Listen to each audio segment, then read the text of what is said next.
नमस्कार विद्यार्थी मित्र हो. मॅथ्स क्लासरूम मध्ये आपल्या सर्वांचं मनपूर्वक स्वागत.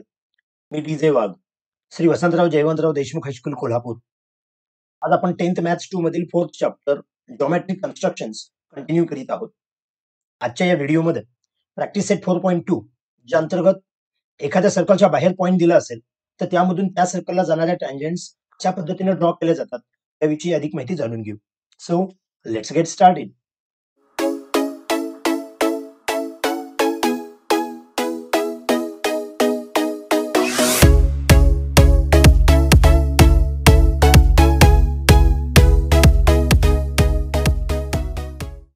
ओके स्टुडंट्स, सर्कलवर पॉइंट दिला असेल तर त्यातून त्या सर्कलला टँजंट कशा पद्धतीने ड्रॉ केली जाते ते आपण यापूर्वीच्या व्हिडिओमध्ये अभ्यास दिलाय.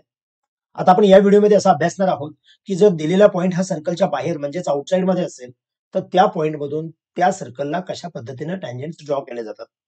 That is means to construct tangents to a circle from a point outside the circle. For this is a circle with center O and point P is at outside of the circle. जर आपल्याला या P point मधून या सर्कलला tangent काढायचे असेल तर आपण दोन टँजंट ड्रॉ करू शकतो. थोडीशी रफ आयडिया येण्यासाठी आपण पी पॉइंट पासून या सर्कलवर इकडे एक टँजंट जाईल असं आपण म्हणू शकतोय. सेम वे या पी पॉइंट मधून आपण इकडे एक टँजंट ड्रॉ करू शकतो. म्हणजे सर्कलच्या आउटसाइड जर पॉइंट असेल तर तिथून आपण त्या सर्कलला दोन टँजंट ड्रॉ करू शकतो. हे आपण सर्कल चॅप्टर मध्ये अभ्यासलेलं आहे. मग आता या पी पॉइंट मधून या टँजंट ड्रॉ करत असताना आपण डायरेक्ट कशा जोडून चालणार नाही. मग ही कन्स्ट्रक्शन कशा पद्धतीने केली जाते हे थोडंसं लक्षात येण्यासाठी एक ऑलरेडी कन्स्ट्रक्ट केलेली थोडीशी फिगर ऑब्झर्व करूया. आपल्याला ओ सेंटर असणारा एक सर्कल सुरुवातीला ड्रॉ केलेला आहे. या सर्कलच्या आउटसाइड वर मध्ये तसा पी पॉइंट घेतलेला आहे. ओपी डिस्टन्स आपल्याला त्यावेळी दिलेलं असेल आणि या पी पॉइंट मधून ही पीए आणि पीबी या दोन टँजंट्स ड्रॉ केलेले आहेत. आता हे करत असताना काय करावं लागेल, सुरुवातीला आपल्याला हा जो सेगमेंट ओपी आहे तो बायसेक्ट करावा लागेल. म्हणजे ओ जवळ कंपासचं लोखंडी टोक ठेवून ओपी पेक्षा निम्म्यापेक्षा जास्त अंतर घेऊ. एक त्याच्यावर आणि एक खाली असे दोन आर्क घेऊ. सेम वे लोखंडी टोक पी वर असताना आपण दोन आर्क घेऊ आणि ही लाईन जर ड्रॉ केली तर याचा अर्थ असा होतो की जेवढा हा सेगमेंट एमओ असेल तेवढाच सेगमेंट एमपी असतो. म्हणजेच इथं एमच्या ठिकाणी ओपी हा बायसेक्ट होतो. याचा अर्थ जर आपण लोखंडी टोक आता पॉइंट एम जवळ ठेवलं तर जेवढा एमओ होतो तेवढाच एमपी होतो. म्हणजे इथे एक सर्कल ड्रॉ करू शकतोय ज्याचा ओपी हा डायमीटर होईल. 2 मिनिट लक्षात येण्यासाठी मी इथं सर्कल ड्रॉ करतोय. पहा, थोडासा इथं आपण कंपास घेऊ आणि कंपासचं लोखंडी टोक इथं पॉइंट एम वर ठेवू. जर आपण एम जवळ लोखंडी टोक ठेवलं आणि एमपी एवढं डिस्टन्स घेतलं तर जेवढा एमपी आहे तेवढाच एमओ आहे. म्हणजे जर आपण इथून हे सर्कल ड्रॉ केलं तर ते सर्कल हे ओपीच्या एंड पॉइंट्स मधून जाईल. याचाच अर्थ असा होतो की ओपी डायमीटर झाला आणि हे एक सर्कल तयार झालं. जर ओपी डायमीटर असेल तर ओपी पासून वरचा जो भाग होतो तो सेमी सर्कल होतो. त्याच पद्धतीने खालचा भाग हा सेमी सर्कल होतो. पण सुरुवातीच्या या सर्कलचा 2 मिनिट विचार करायला नको. समजा हा सेमी सर्कल असेल आणि हा ए पॉइंट या आता नवीन काढलेल्या सर्कलवर आहे. तो पॉइंट आणि ओ पॉइंट हा जर आपण जॉईन केला तर याचा अर्थ असा झाला की ए या ठिकाणी काटकोन तयार होईल. कारण आपण असं शिकलेलं आहे सर्कल चॅप्टर मध्ये, angle inscribed in semi circle is a right angle. याच पद्धतीने जर आपण बी पॉइंट जरी जॉईन केला तरी सुद्धा आपण असं इथे म्हणू शकतो हा जो ओबी आहे तो परपेंडिक्युलर असेल लाईन बीपी ला, कारण हा सुद्धा सेमी सर्कल मध्ये. मग आता या दुसऱ्या सर्कलवरून आपण असं सांगू शकतोय की हा पॉइंट ए आणि हा पॉइंट बी हे दोन्ही पॉइंटच्या ठिकाणी तयार झालेले अँगल राईट अँगल असतील because these angles are inscribed in semi circle.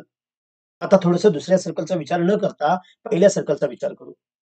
आपण सर्कल चॅप्टर मध्ये असं पाहिलेलं आहे, जर टँजंट असेल तर ती रेडियसला परपेंडिक्युलर असते. हा टँजंट थेरम सांगतो आणि त्याचा कॉन्व्हर्स असा सांगतो की जर रेडियसला परपेंडिक्युलर लाईन जर ड्रॉ केली तर ती टँजंट असते.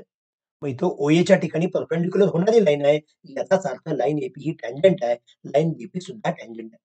म्हणजे तुम्हाला थोडंसं लक्षात येण्यासाठी ही फिगर केलेली आहे. आपण हे करण्याची आवश्यकता नाही. म्हणजे ऍक्च्युअल मध्ये फिगर ड्रॉ करत असताना आपण हे सर्कल काढण्याची आवश्यकता नसते. म्हणजे फिगर काढत असताना आपल्याला काय करायचंय पहा, मूळचं सर्कल आपण काढलेलं असेल, बाहेरचा पॉइंट पी घेतलेला असेल. हा बाहेर घेतलेला पॉइंट पी आणि त्याचा सर्कलचा सेंटर ओ जॉईन केल्यानंतर जो सेगमेंट मिळतो तो सुरुवातीला बायसेक्ट करून घ्यायचा. बायसेक्ट केल्यानंतर नवीन जो पॉइंट मिळालेला आहे तो सेंटर इमॅजिन करून सेंटर धरून आपण नवीन सर्कल पूर्ण ड्रॉ करण्याची आवश्यकता नाही. त्या सर्कलवर फक्त असे 2 आर्क घ्यायचे. म्हणजेच पी पॉइंट मधून जाणारी टँजंट ही जिथं आर्क इंटरसेक्ट होते तिथून जात असते आणि आपण ह्या टँजंट ड्रॉ करायचे. प्रत्यक्ष फिगर थोडीशी तयार करूया म्हणजे ती ही कन्सेप्ट अजून लक्षात येईल.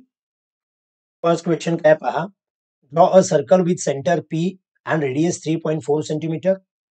Take point Q at a distance 5.5 centimeter from the center.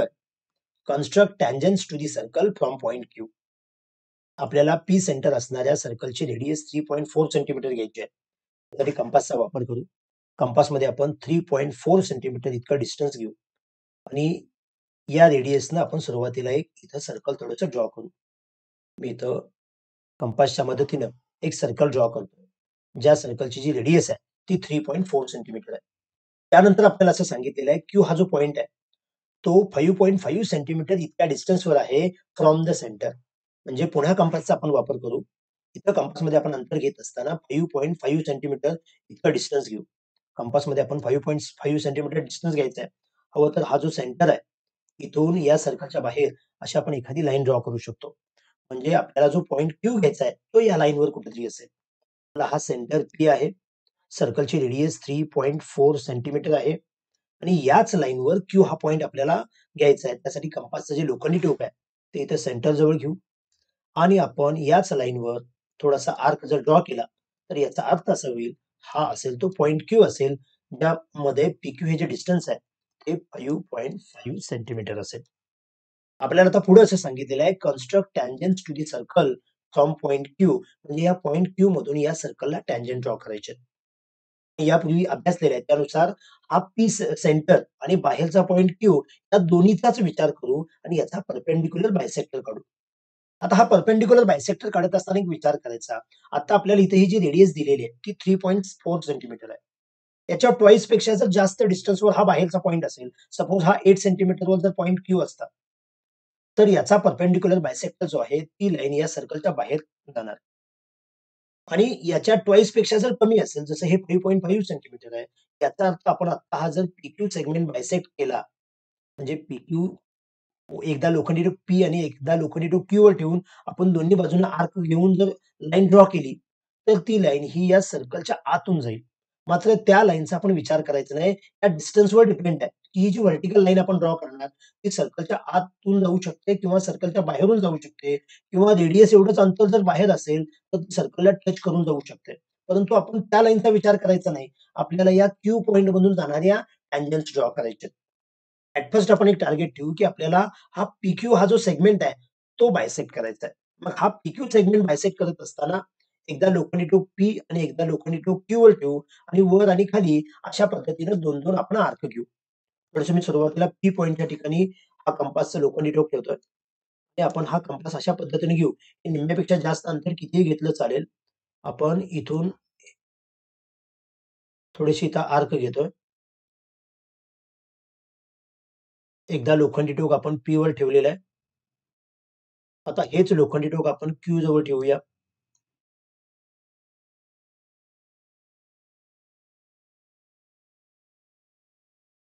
आणि इथं आता आपल्याला हे जे पॉइंट इंटरसेक्ट झालेले आहेत,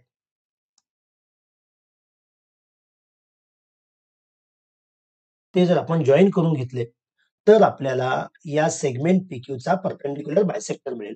पुन्हा पट्टीच्या सहाय्याने हे जे 2 पॉइंट आहेत, ते थोडेसे आपण जॉइन करून घेऊया. म्हणजे आता ही जी आपण लाईन ड्रॉ केलेली आहे, ही लाईन म्हणजेच सेगमेंट PQचा परपेंडिक्युलर बायसेक्टर असेल. पुन्हा एकदा लक्षात घ्या, Q पॉइंट हा P पासून किती डिस्टन्सवर आहे, त्यावर डिपेंड आहे की ही लाईन कुठे येते. तर हा Q पॉइंट रेडियस पेक्षाही कमी अंतरावर असेल, म्हणजे बाहेरचं डिस्टन्स, तर ही लाईन या सर्कलला अशी इंटरसेक्ट होऊन जाईल. रेडियस एवढ्या अंतरावर असेल तर सर्कलला टच करून जाईल, म्हणजे एक प्रकारे टँजंटच होईल. मात्र ती Q पॉइंटमध्ये असणार नाही. आणि जर जास्त अंतर असेल तर ही लाईन इथं बाहेर कुठेतरी येईल. मात्र आपल्याला हा परपेंडिक्युलर बायसेक्टर घेतल्यामुळं जो नवीन पॉइंट मिळालेला आहे, समजा हा पॉइंट आहे. तर तो पॉइंट म्हणजे P आणि Qचा मिड पॉइंट आला. आता लोखंडी टोक इथं घेऊ आणि ही इथं नव्याने सर्कल ड्रॉ केले असं इमॅजिन करू. त्यासाठी सेंटर हा घ्यायचा आणि इथून P एवढं किंवा Q एवढं डिस्टन्स घेऊन या सर्कलवर आपण आर्क घेऊया. म्हणून पुन्हा कंपासचा थोडासा आपण वापर करूया. आणि कंपासचं हे जे लोखंडी टोक आहे ते या दोन PQचा जो मिड पॉइंट आहे तिथे घेणार आहोत आणि जे पेन्सिलचं टोक आहे ते P आणि Q या पॉइंट जवळ घेणार आहे. म्हणजे जेवढा P आहे तेवढाच Q या पद्धतीने हे थोडंसं आपण अंतर घ्यायचं आणि हे अंतर घेतल्यानंतर आपण इथून या सर्कलवर 2 आर्क घ्यायचे आहेत.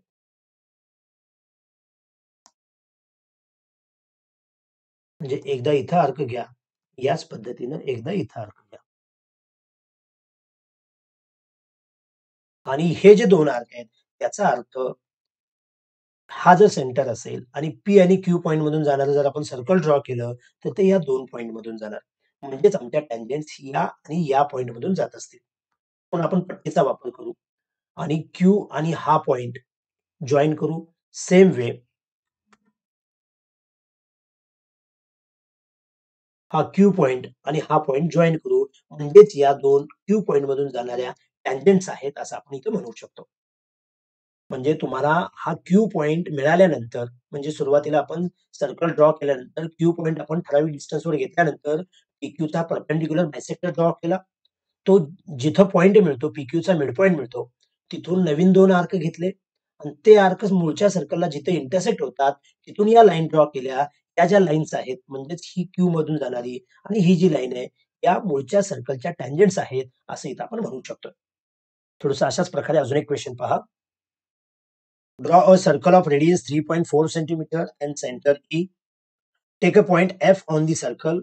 Take another point A such that E dash F dash A and F is equal to 4.1 centimeter. Draw tangents to the circle from point A. E centre असणारं आणि 3.4 सेंटीमीटर रेडियस असणारं सर्कल सुरुवातीला आपण इथे draw करूया. त्यासाठी कंपासमध्ये 3.4 centimetre इतकं डिस्टन्स घेऊ. कंपासमध्ये 3.4 सेंटीमीटर इतकं डिस्टन्स घेतलेलं आहे आणि आपण सुरुवातीला इथे सर्कल ड्रॉ केलेलं आहे. आता या सर्कलवर ई हा कोणताही पॉइंट घ्यायचा आहे आणि पुढे असं सांगितलंय समजा हा ई पॉइंट इथं असेल तर एफ पॉइंट अशा पद्धतीनं घ्या की ई एफ ए हे 3 पॉइंट कोलिनियर असतील.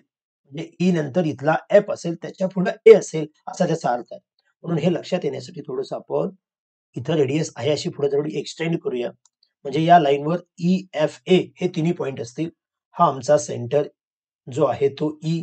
सर्कलवर एफ हा कोणताही पॉइंट घ्यायला सांगितलेला आहे आणि पुढे असं सांगितलंय ई एफ ए म्हणजे ए पॉइंट इथं या सर्कलच्या आउटसाइड पार्टमध्ये आहे.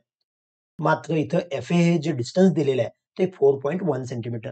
म्हणजेच कंपासमध्ये जर आपण 4.1 सेंटीमीटर इतकं डिस्टन्स घेतलं तर आपल्याला तो ए पॉइंट मिळेल.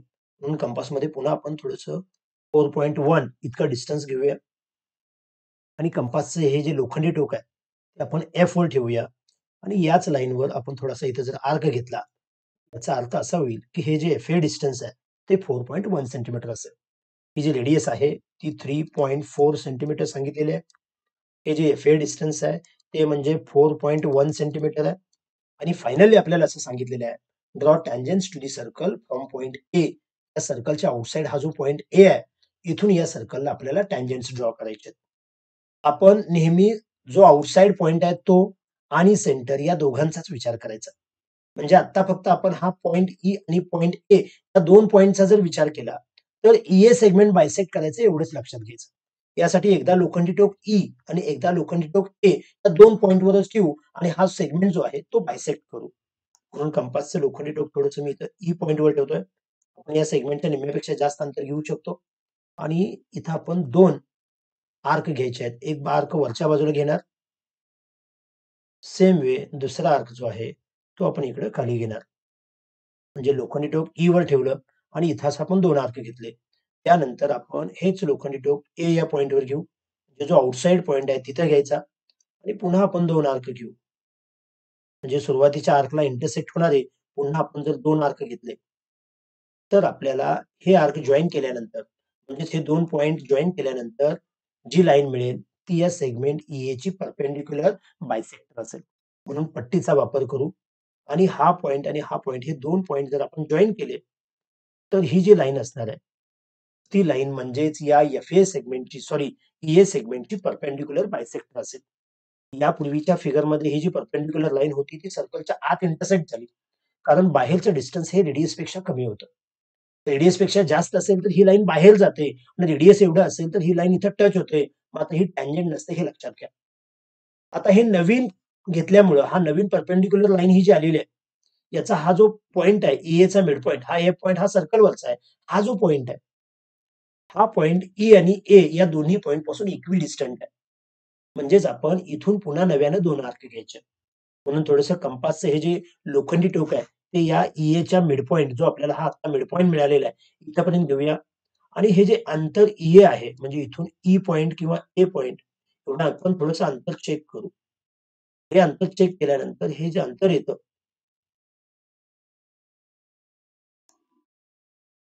तेवढंच अंतर घेऊन आपण मूळच्या सर्कलवर आपण असे 2 आर्क घ्यायचे. अर्थ लक्षात येतो का पहा. आपण ईए हा सेगमेंट बायसेक्ट केल्यानंतर जो ईएचा मिडपॉइंट मिळालेला आहे, त्या मिडपॉइंट जवळ लोखंडी टोक ठेवलेलं आहे. सर्कलवरच्या एफ पॉइंटवर नव्हे. आणि इथं लोखंडी टोक ठेवून इथून ई किंवा इथून ए एवढं डिस्टन्स घेतलं आणि इथून हे असे 2 आर्क घेतले. याचाच अर्थ या पॉइंटमधून आणि या पॉइंटमधून जाणाऱ्या टँजंट्स असतील. म्हणून पुन्हा आपण पट्टीचा वापर करू आणि ए पॉइंटमधून या लाईनमधून पास होणारी एक लाईन ड्रॉ करू. या पॉइंटमधून पास होणारी. सेम वे पुन्हा या ए पॉइंटमधून आणि इथं हा जो सर्कलला इंटरसेक्ट झालेला आहे, इथल्या पॉइंटमधून जाणारी ही अशी लाईन ड्रॉ करू. म्हणजे सपोज इथं जर नाव आपण हे बी आणि हे सी जर दिलं, तर आपण इथं असं म्हणू शकतो, की एबी आणि एसी हे ई सर्कल असणाऱ्या, ई सेंटर असणाऱ्या सर्कलच्या टँजंट्स आहेत, असं म्हणू शकतो. तर अशा प्रकारे सर्कलच्या बाहेर म्हणजे सर्कलच्या आउटसाइडमध्ये जर एखादा पॉइंट असेल, तर त्या पॉइंटमधून त्या सर्कलला टँजंट्स कशा पद्धतीने ड्रॉ केले जातात, हे आपण या व्हिडिओमध्ये अभ्यासलं. हा व्हिडिओ आवडला असेल तर लाईक करा. इयत्ता 10वीच्या जास्तीत जास्त विद्यार्थ्यांच्यापर्यंत शेअर करा आणि चॅनल सबस्क्राईब करायचं राहिलं असेल, तर आठवणीने सबस्क्राईब करा. थँक